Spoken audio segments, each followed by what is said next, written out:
audio sounded a little hot. Hey guys, we're back here. We're kind of sorting through the hardware problems. It looked like our stream was dropping when we were streaming HD there, but it looks like we're back for now.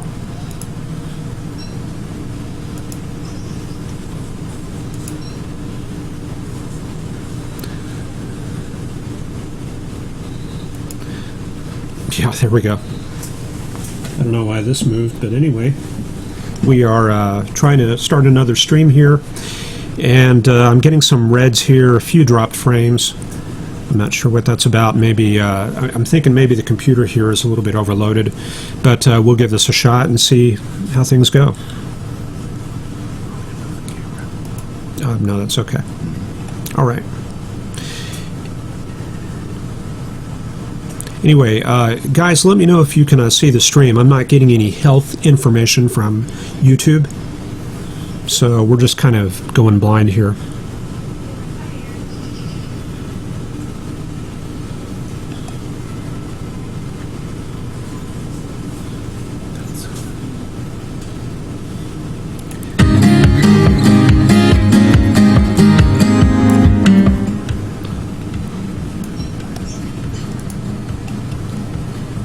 Now it shows offline.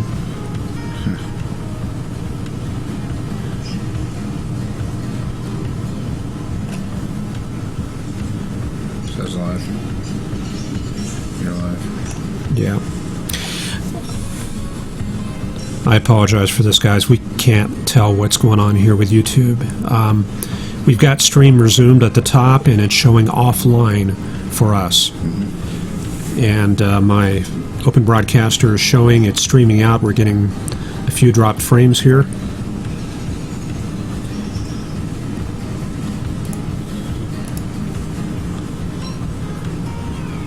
Okay.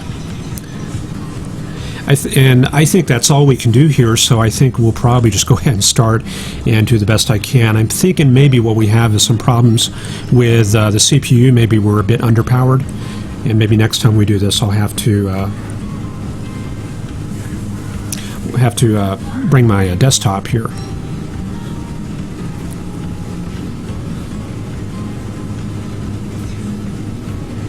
So maybe you can watch the feed from our viewers. I will. And I'll see if I can kind of like run through these charts here. Maybe I can show you a little bit about the drive down here. I've got a few. I wasn't able to get Vegas running. That thing would not start on me. So if I can, I'm going to bring up a few videos from earlier today.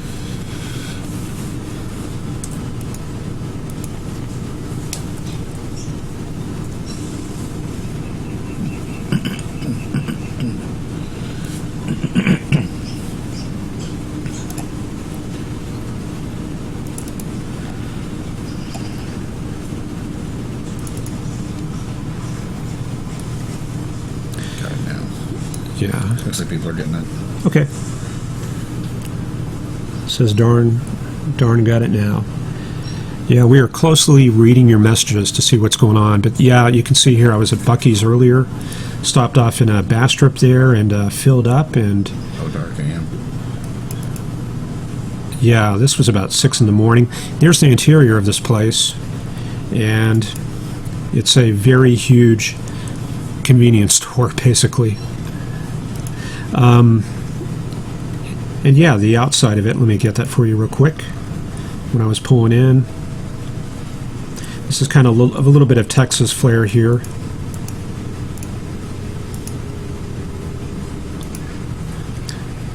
So this is one of the largest gas stations in Texas here. Then along the way, we just kind of continued on to San Antonio. And this is around Lockhart, getting on 135, 130 there, and just coming on south. She says it's the size of her Walmart's. Yeah. She is.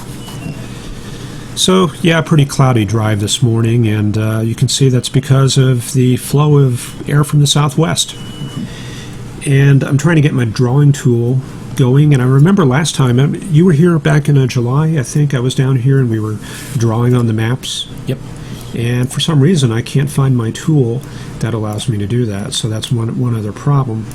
That's one problem with these live streams. There's just so much to keep track of. So I've got Silent Hunter if we want to run that, or if we want to run some Skyrim. But that's one thing I have to do tomorrow is find my drawing tool. So just follow along with the mouse cursor, and I'll just kind of go quickly through these maps.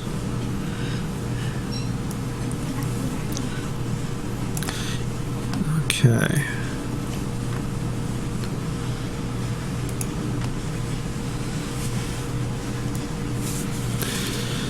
So, let's see here. Don't have enough screen real estate to really see what's going on.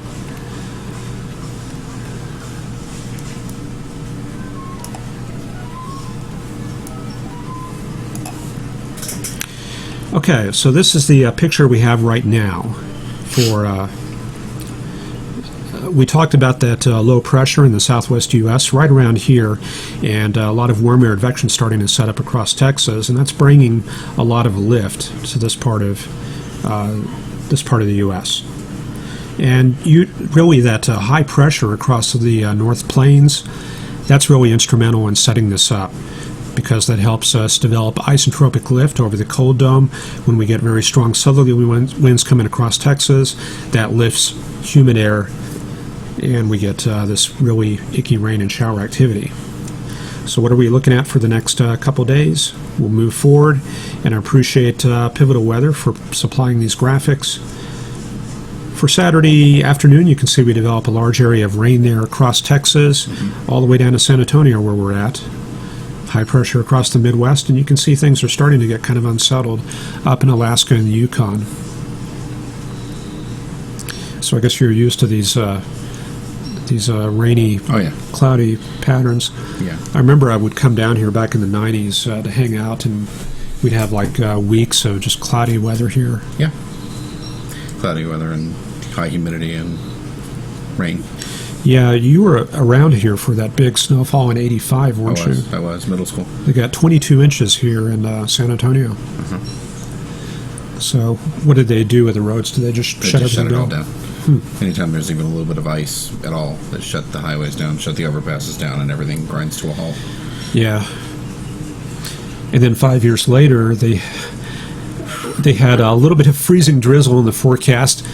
They decided to likewise shut the loop down, and everything just ended up being dry, and there was no traffic on the loop, and the service roads were completely overwhelmed. So that was pretty crazy. Anyway, guys, since we're starting to get up and running gradually, let me know on chat if you want me to look at your part of the country, and we'll zoom in on that. And for now, I'm just going to go through the model data here, looking at the GFS, and like I said, I can't draw on this. If you guys want to wait, I'll install the drawing tool. Maybe we can do that, since I got nothing better to do on Friday evening. So here's my trade secret tool called Zoom It. So we got 3 kids in the house, so you probably hear a couple of them every now and then. So the Zoom It tool. So screen annotation tool for technical presentations. 296 kilobytes. That's a tiny program. They just don't make them like that anymore.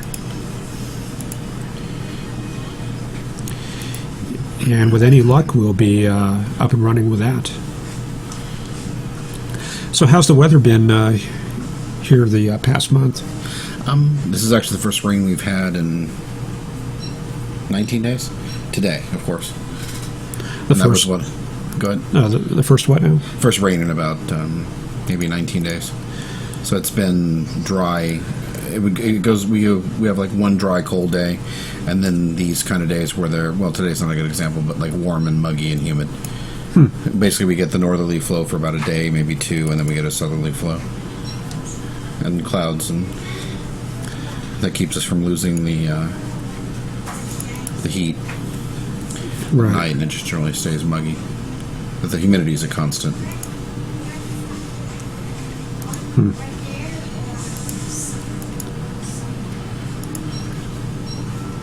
me.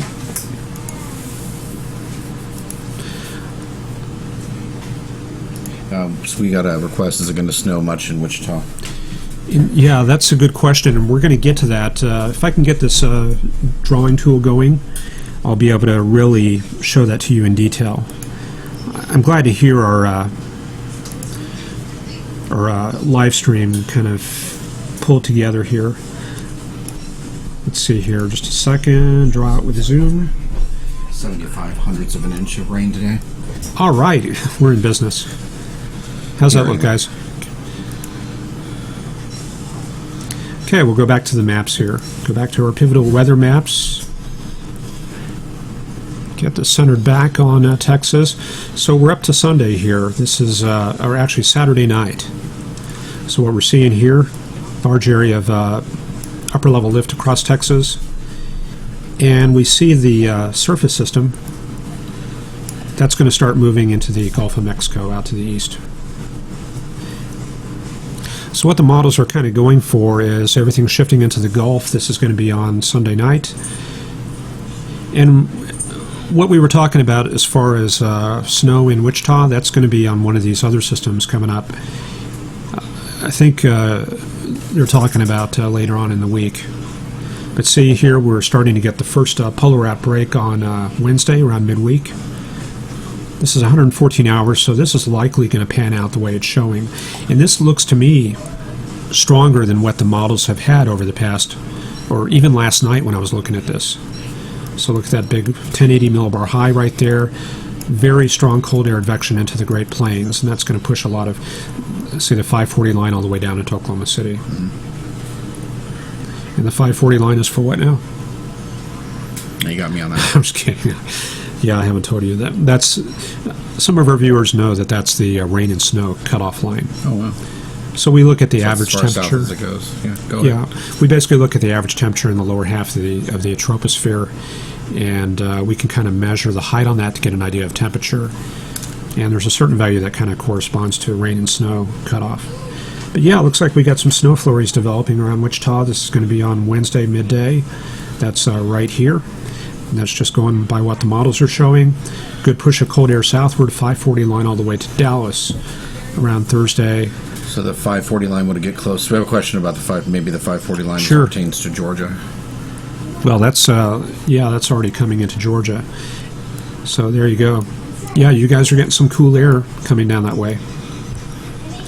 But I think we're going to scour out a lot of the moisture before the bulk of the cold reaches there. Is that what it's showing?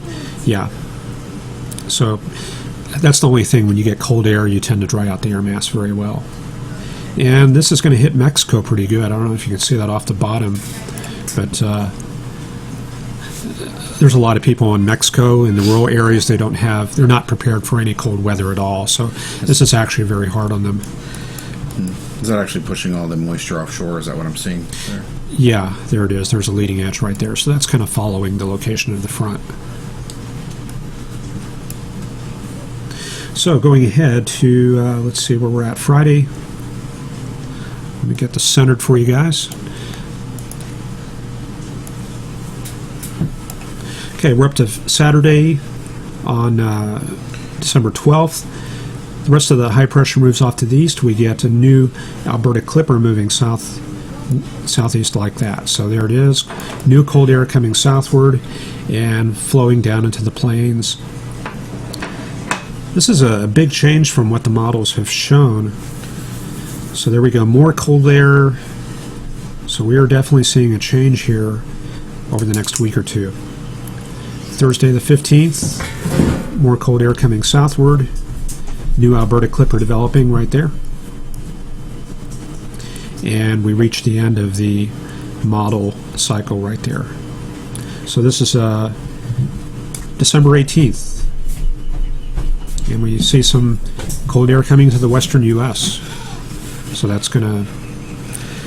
You say Wednesday, Thursday, snow, South Central Indiana. Do you Yeah, let's check out the chat here.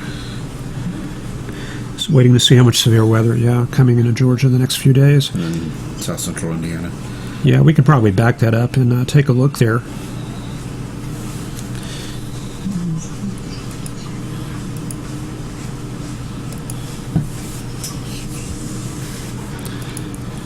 hate when I get into this menu right here, the cursor locks up. Yep. I got a locked up cursor on one of my programs. There we go. There we are. So yeah, we're checking out. I don't know if you can see this very well, but Adjust it. yeah, Turn it.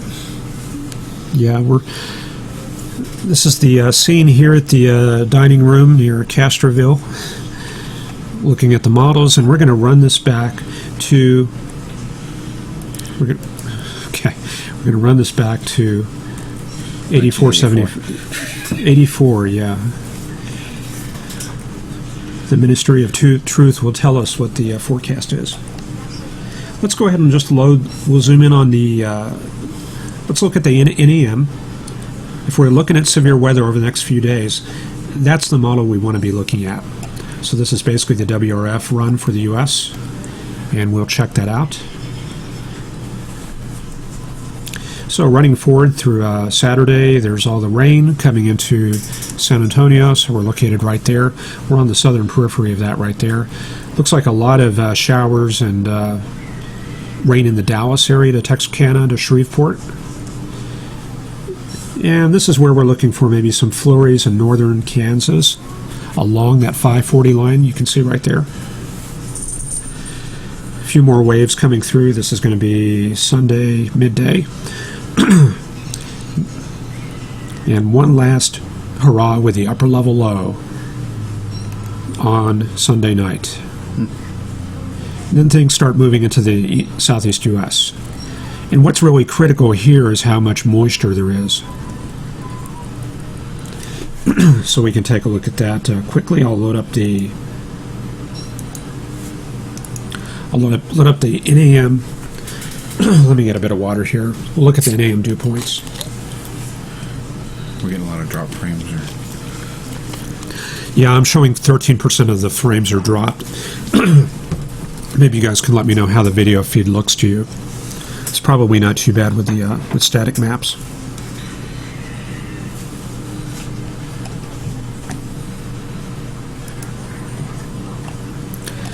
So there we are once again, looking at the NAM,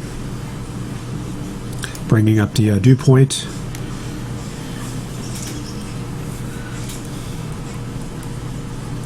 Okay, so let's let you guys look at this. Say it looks fine. Great. Okay, so here we are at Sunday. It looks very dry initially, starting out along the Birmingham, Atlanta, Jackson area.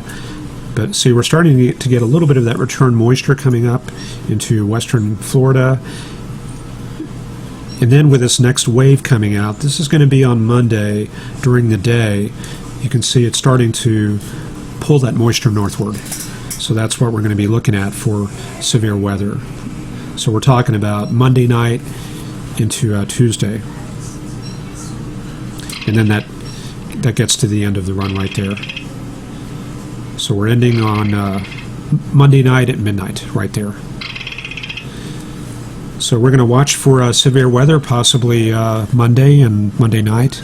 And I'll probably do a special live cast. I should be back, and our feed problems should be cleared up by then. Got 11 viewers here. It's pretty good. We're getting Following. a little bit, yeah.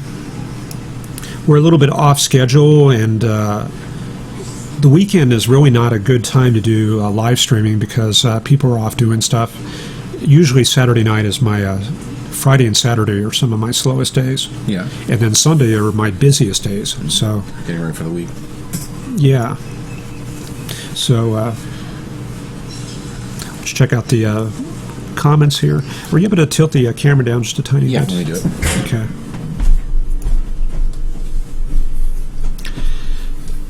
Chithulu, she says, see you guys now. Hello, Ron. Good to see you again. And Michael, one of our regulars, looking good on his end. Hello to Jeff, and let's see who else is in here.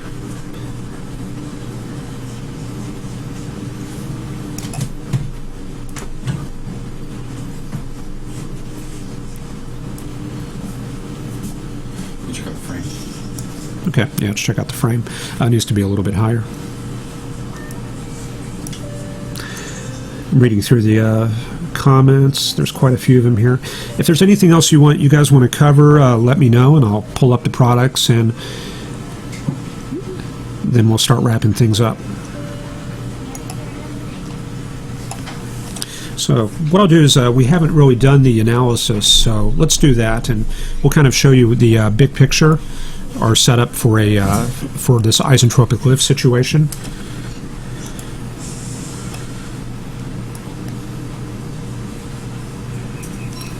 There we go. So what do we see there, Greg? This is the current map. Mm-hmm.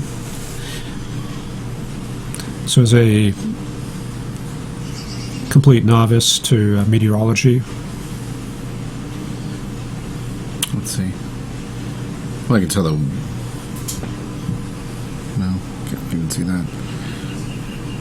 I remember you told me about the symbols for wind flow patterns. Yeah. Yeah, those little pennants are these shafts that point into the wind. So we're looking at what, a west-east flow or an east-west flow? It's going to be a east-to-west flow. Mm-hmm. And this is actually upslope flow. This air ascends, and when your air is already humid, and relative humidity is already 90%, they're going to condense and produce a lot of clouds and fog. And we can definitely see that out in the hill country in the Edwards Plateau right there. Yep. And the other thing is the isentropic lift. I've talked about that over the past week or so. That's basically we have a cold dome where the colder air is up here, and there was a graphic with a cat trapped in bed sheets, and I've used that a lot. The cold air is you laying in the bed. The air mass, or the little parcel of air that we're moving around, that's a cat trapped in the sheets.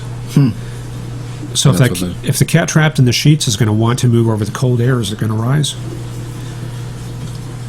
Yeah, it's trapped. Yeah. It's trapped over you, and it's going to have to ascend to go over your body. So, yeah, the sheets represent your isentropic surfaces, and so you're going to get lift as we have south to north flow at 850 and 700 millibars, just off the surface, flowing from warm to cold. And that's the reason we're getting a lot of these showers and rain. The fog in the stratus, that's mostly a low-level effect with the high dew points and high relative humidity close to the ground. And then just off the ground, that's the isentropic lift. So a lot of you who are kind of rusty on that, hopefully that helps you a bit. And when I get back next week, we'll do some more about isentropic lift because it is that time of the year. Jeff says he likes to use the ADDS METAR plots for satellite radar and model plots. Easy to control the plot density. Yeah, that's true. It's definitely a good site. So I think we're done here. I can't think of anything else to cover, so let me turn my drawing tool off so I can control the computer. But anyway, I appreciate you all joining us, and we'll hopefully have everything straightened out tomorrow, and maybe I'll get Vegas working and things will run more smoothly. Sounds good. Cross our fingers. So anyway, thank you all for joining, and we'll see you tomorrow.